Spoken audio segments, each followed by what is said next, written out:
अरे बोल सच्चे दरबार की जय। बोल बातें बिहारी लाल। तो कहती है कि है भगवान, मैं आपके दरबार रोज जाती हूँ, आप कभी नहीं मेरे घर में आते हो। ऐसी क्या हमसे भूल हो गई जो आप मेरे घर पे कभी नहीं आते हो। आज तुम्हें हमारे बेटे की शादी में जरूर आना पड़ेगा। तो कैसे कहती है कि मेरे घर कब न आयो शाम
विश्व मोहिनी, जो विश्व में सबसे सुंदर है।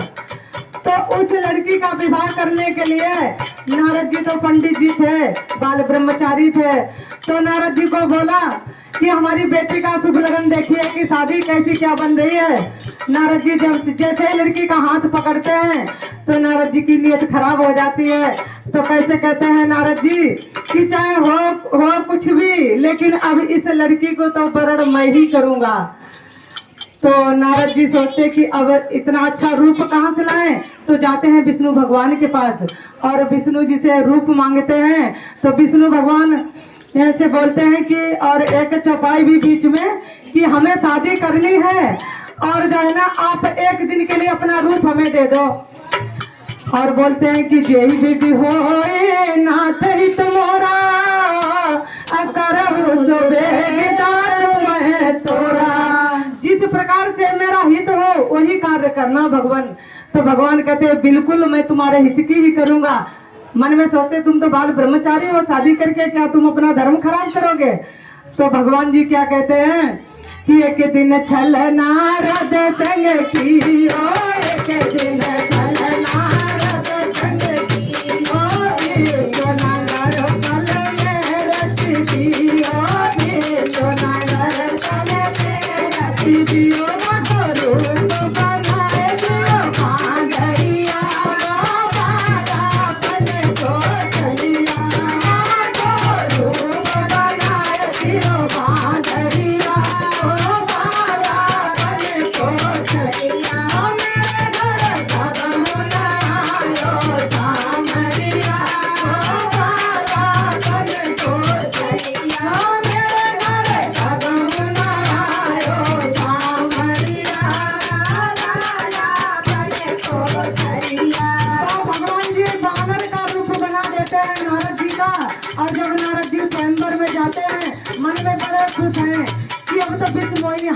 पहनाएगी हमें ही पहनाएगी। वो बेचारे उचक उचक के रह जाते हैं और उनकी तरफ विष्णु मोहिनी देख तक नहीं रही। आज पड़ोसी बैठे हुए मजाक बनाती है तो आपको अपने मन में क्या बात है। तो फिर कहते हैं जाओ पानी में मुंह तक जाके देखो एक बार। जब पानी में मुंह देखते हैं तो बंदर का रूप होता है नारद जी का। तो नारद जी उसी जगह राम विष्णु भगवान को श्राप देते हैं कि अगले जन्म में अगर नारी के वियोग में मैं इतना व्याकुल था जो कि आपने मुझे बंदर बना दिया, और आप भी नारी के विरह में जब व्याकुल बन बन भटकोगे तो बानर ही तुम्हारी मदद करेंगे और तब तुम्हारा उद्धार होगा। तब सीता माता के विरह में राम ने बानरों का सहारा लिया। ये बात सबको शायद नहीं पता हो पहले की, ये तो सबको जानता कि बानरों की सहारा से ही भगवान जी उतार हुए थे। बोल सच्चे दरबार की जय। रूप बनाए दियो भांगरिया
बिहारी लाल की जय।